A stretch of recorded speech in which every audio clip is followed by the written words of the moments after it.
নমস্কার, জয় মা তারা। দর্শক বন্ধু, আপনি পরিশ্রম তো প্রচুর করছেন, ইনকামও ভালো করছেন, কিন্তু অর্থ ধরে রাখতে পারছেন না। সকালে ইনকাম করে বাড়িতে টাকা আনছেন, বিকেলের মধ্যে পয়সা বেরিয়ে যাচ্ছে।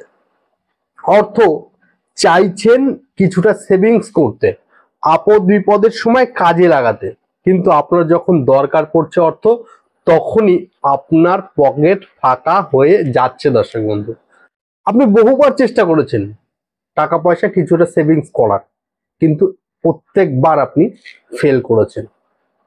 সেভিংস তো করতেই পারেননি, বরঞ্চ দেনার মধ্যে জড়িয়ে গেছেন।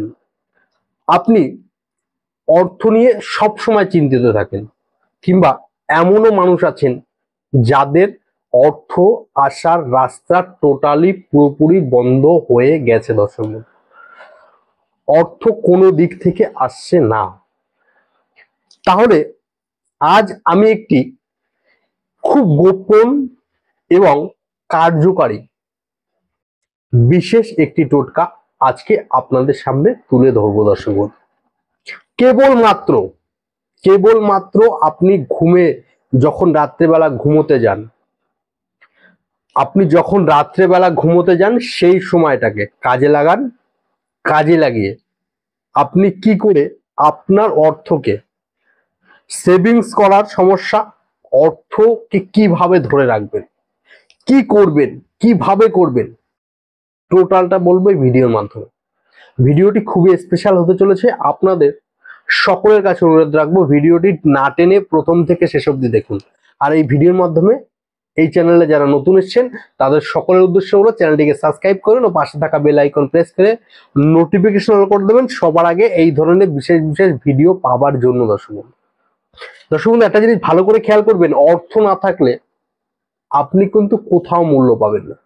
অর্থ যদি না থাকে আপনি কোথাও দাম পাবেন না। অর্থ যাদের আছে তাদের দাম কিন্তু বরাবর সারা জীবন উপরে থেকে গেছে।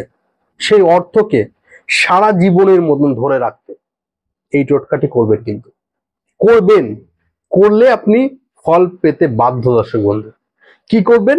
এটি করবার জন্য আপনার দরকার পড়বে, ভালো করে খেয়াল করবেন, এটি করবার জন্য আপনার প্রথমত যে জিনিসটি দরকার পড়বে সেই জিনিসটি হলো 7টি তেজপাতা।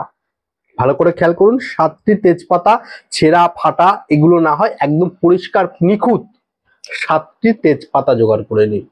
আপনার বাড়িতে যদি থাকে সেগুলোতে হবে, বাড়িতে যদি না থাকে আপনার আশেপাশের দোকান কিংবা কোন বাজার থেকে সংগ্রহ করে নিন। একটি কাচের গ্লাস এবং কিছুটা পরিমাণে পরিষ্কার জল।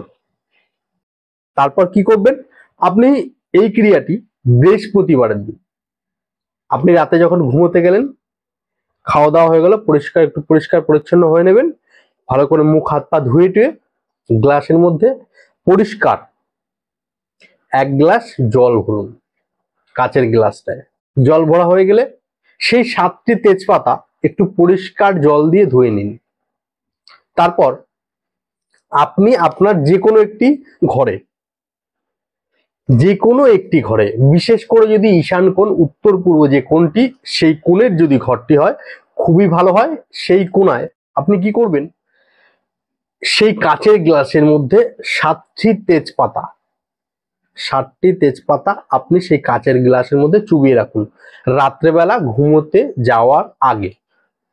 পরের দিন সকালবেলা উঠে যথারীতি আপনি স্নান সেরে পরিষ্কার পরিচ্ছন্ন জামা কাপড় পরে সেই জলটি আপনার বাড়ির যে দরজা, সেই দরজায় একটু ছিটিয়ে দিন। তারপর আপনি মা লক্ষ্মীর একটু আরাধনা করুন। আপনার বাড়ির সামনে যদি ছবি থাকে তাতেও হবে, কোনো মূর্তি থাকলে সে সামনে বসে মা লক্ষ্মীর আরাধনা করুন। আপনার সমস্যাগুলো যেন মিটে যায় সেগুলি মনে মনে কামনা করুন। বিশ্বাস করুন, ভক্তি এবং বিশ্বাস এবং পরিষ্কার পরিচ্ছন্ন ভাবে যদি আপনি করতে পারেন, অবশ্যই খুব খুব খুব ভালো ফল পাবেন। দর্শক বন্ধু, ভিডিওটি যদি ভালো লাগে একটি লাইক করবেন। আজকের মতন বিদায় নিলাম। ভালো থাকুন, সুখে থাকুন, অপরকে ভালো রাখুন। জয় মা তারা, জয় গুরু বামদেব।